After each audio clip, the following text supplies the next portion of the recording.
Thank you, Mr Acting Deputy President. I rise too to speak on the Land Transport Infrastructure Amendment Bill.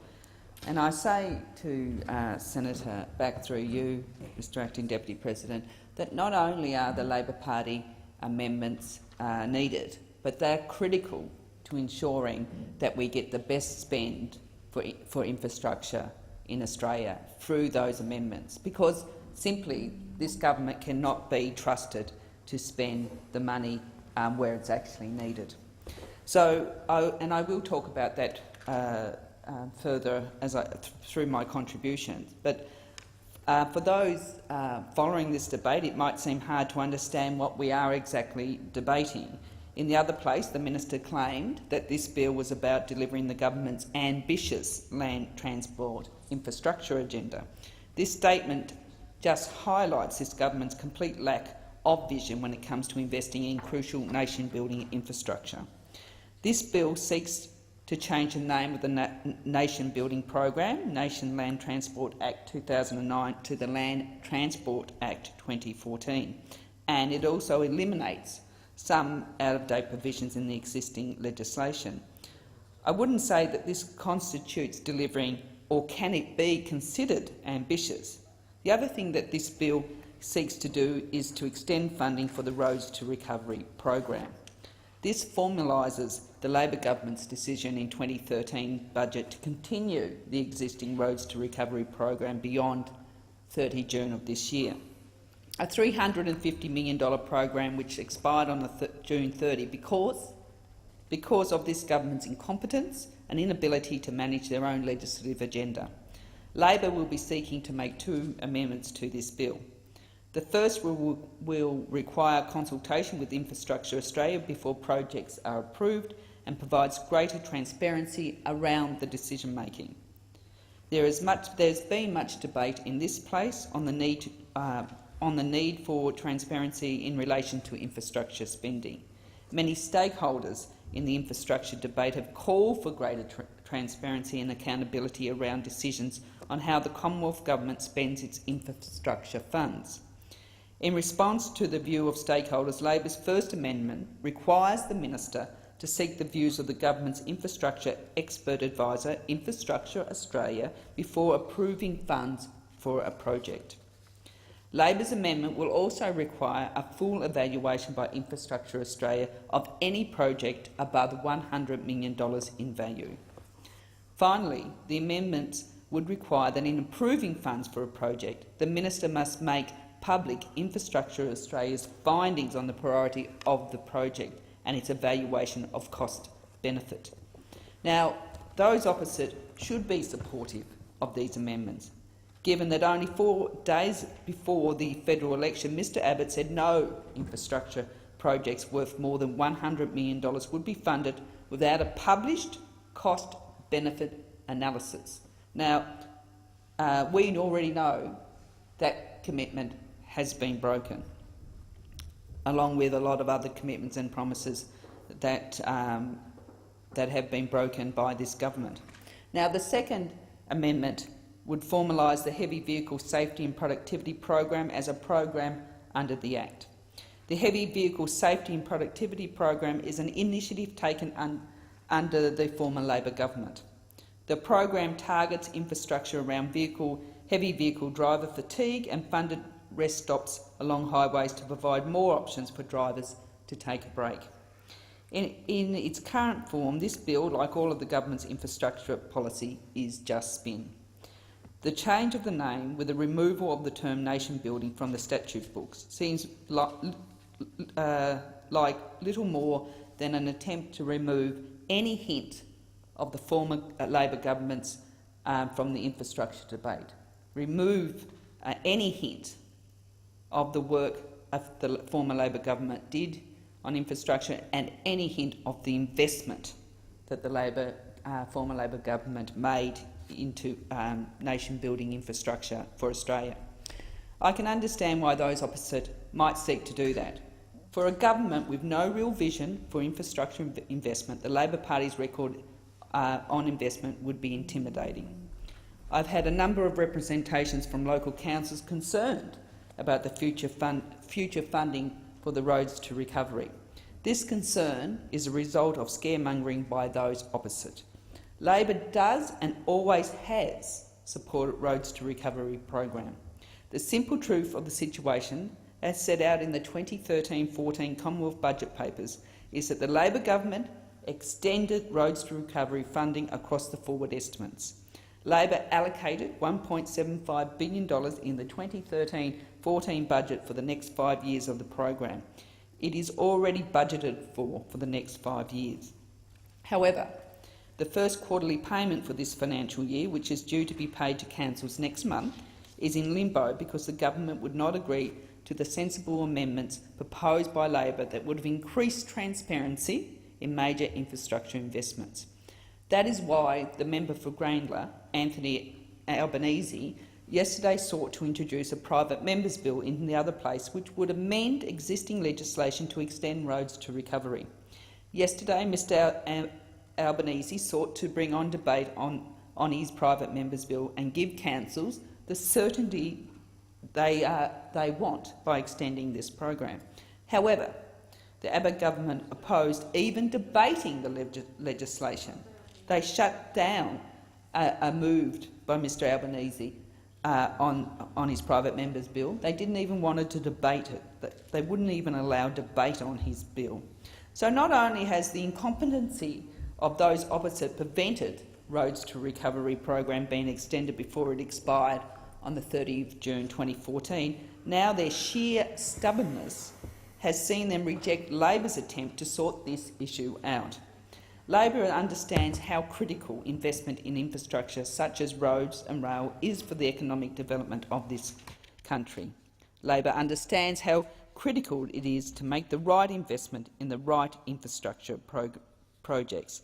That is why Labor doubled the roads budget to $46.5 billion and upgraded 7,500 kilometres of road, lifted local government road grants by 20%, invested $3.4 billion in rail freight network over 6 years, rebuilt more than a third of the rail network, that is 4,000 kilometres of track, and committed more investment in urban rail infrastructure than all predecessors. Labor understands the importance of these nation-building projects and invested in our vision for the country. In my home state of Tasmania, people know how important investment in critical infrastructure is for economic development. Unfortunately, those opposite have failed the people of Tasmania and tried to fool them by re-announcing infrastructure projects in the budget. They re-announced our entire nation-building package, including the same funding for the freight rail revitalisation, for the Brooker Highway and for the Huon Highway. In fact, the only new thing in the budget for Tasmanian infrastructure was a cut of $100 million to the funding of the Midland Highway.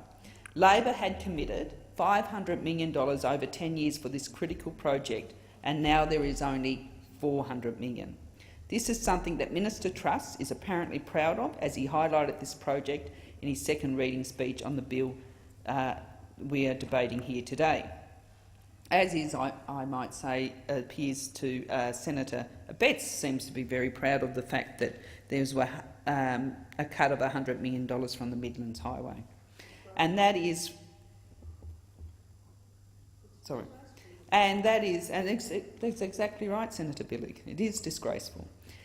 So that is from the government of our self-appointed Infrastructure Prime Minister. Labor has a strong record of infrastructure in crucial infrastructure projects. Mr Acting Deputy President, Labor's record contrasts starkly with those opposite. Since coming to government, those opposite have spoken of a grand vision for infrastructure, but it appears to be no more than a mirage. Not only have they failed to deliver funding for the Roads to Recovery program, but they've also cut $1 billion from the Commonwealth road funding to local councils. Councils all over the country will receive a real cut in real terms this year because of the government's short-sighted decision to freeze annual indexation of the financial assistance grants. These cuts to the financial assistance grants will leave local councils with less money to maintain roads as well as deliver local community service. It's absolutely true, Senator Williams, absolutely true. You obviously haven't been getting your mail from your local councils. Order. Senator. Thank you. I take Senator your point, Brown, I'll Mr. get your Acting address to the Deputy chair, President. and I'll ask Senator Williams not to interject. He does it all. He does it all the time. Does it all the time. Well, I can't comment on what he does all the time. I'm just asking him not to interject now. Thank you, Mr. Acting Deputy, for your protection from Senator Williams. Very happy to help. These actions are in line with the legacy of Mr Howard's 12 years in government. The Howard government has left its mark on Australia's investment in infrastructure with the largest infrastructure deficit in this nation's history. The Howard government hardly spent anything on infrastructure. It did not spend it for the economic development of this nation. Under the Howard government, 90% of roads funding in my home state of Tasmania went to 2 electorates, both held by Liberal Party members. It seems that this was a lesson that the Abbott government has taken to heart. Since coming to office, this government has taken a new approach to infrastructure funding, which could best be described as slashing, cutting, re-announcing and pork barrelling. Those opposite, led by Mr Abbott and Mr Trust, have travelled around the country shamelessly re-announcing Labor projects such as the Gateway North in Brisbane and the Bruce and Pacific Highway upgrades, claiming them as coalition projects. They have done the same with Labor's Inland Rail project, claiming it as a coalition project. They've also scrapped billions in Labor funding for critical transport infrastructure projects such as the Perth Public Transport, Brisbane's Cross River Rail project, the Melbourne Metro and Adelaide's Tonsky Park Public Transport project. Mr Abbott has committed to Melbourne's East-West Link and Sydney's West Connect project. However, this has been done without any cost-benefit analysis, in defiance, as I've mentioned earlier, Mr Acting Deputy President, in defiance of his own election promise. Those opposite obviously don't understand how transformative investment in crucial infrastructure is for our nation's cities, for our regional areas and for our economic development. Those opposite, led by Mr Abbott, appear to think that infrastructure funding is about buying votes in marginal electorates rather than making critical nation-building investments. In fact, we've already seen the start of this pork barrelling from them in Mr Abbott's budget.